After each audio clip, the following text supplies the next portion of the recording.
We look for happiness from so many things, but we never analyze that we do everything to become happy, no? Do we do anything to become unhappy?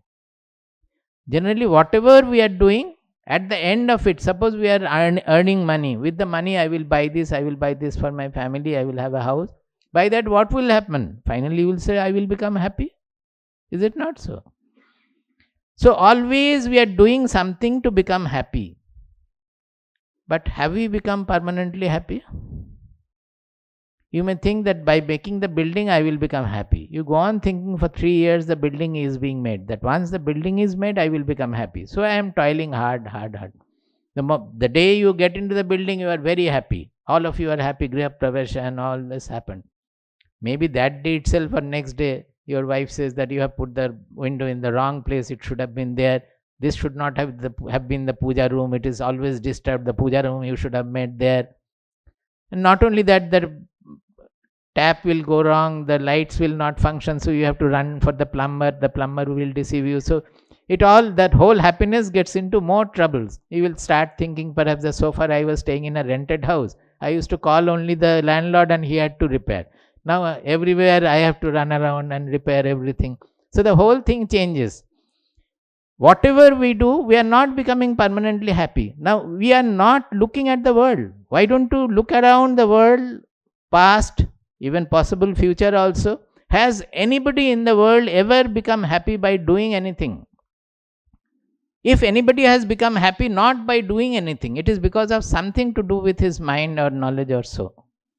Not by doing anything in the world he has become permanently happy. Nowhere. But we still go on with the faith that I will become happy by doing this. Is it not so?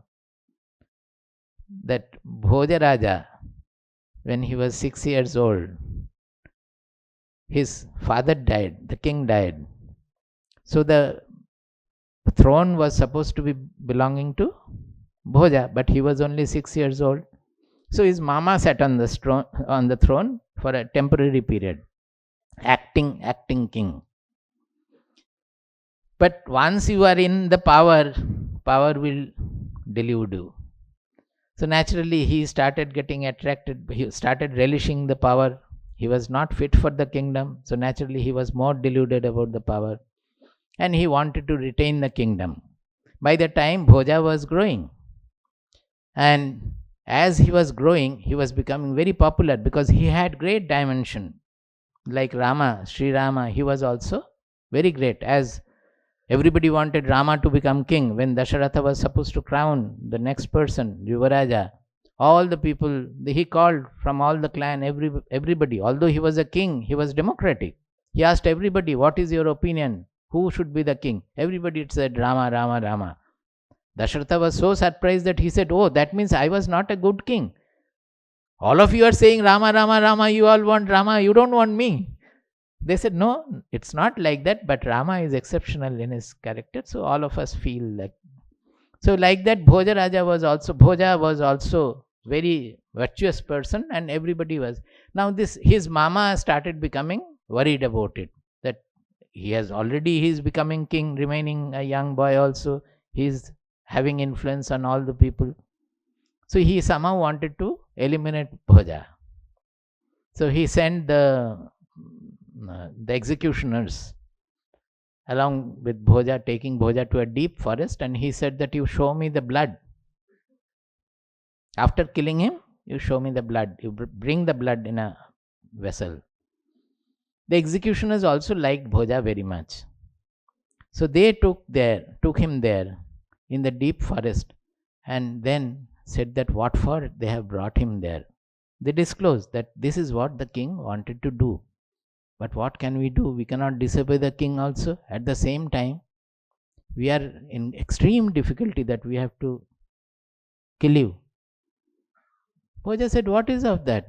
It's fine. Only you do one thing. I will write a poem, and you please take that poem to my uncle and give it to him. You kill me. He has asked for my blood. You take the blood. But when you go with the blood, along with that, you show him this chit in a leaf he wrote down and gave it. Now reading what he wrote, the executioners felt that we should not kill this boy. Somehow we keep him and let us see what happens. They killed a goat and took some blood of the goat or some animal, took the blood and kept the boy there in the forest, that you wait till we come back. He remained there.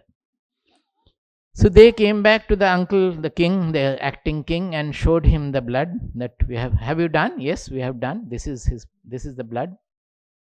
But along with the blood, he has given a poem for you also.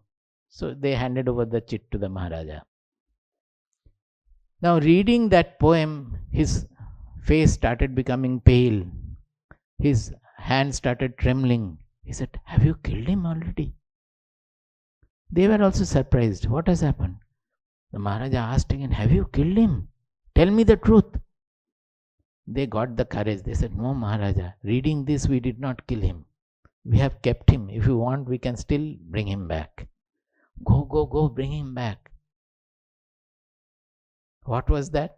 In the poem he had written, there was a great king in the Mandhata who had become the emperor of the whole world. He ruled with so much of power and so much of justice everywhere. His fame was covering the whole world and yonder. But he left his body. The earth remained. He went away. His kingdom remained. Then in the Treta Yuga, the great Rama came, the Raghuvamsha king. His name spread all over to Sri Lanka and everywhere.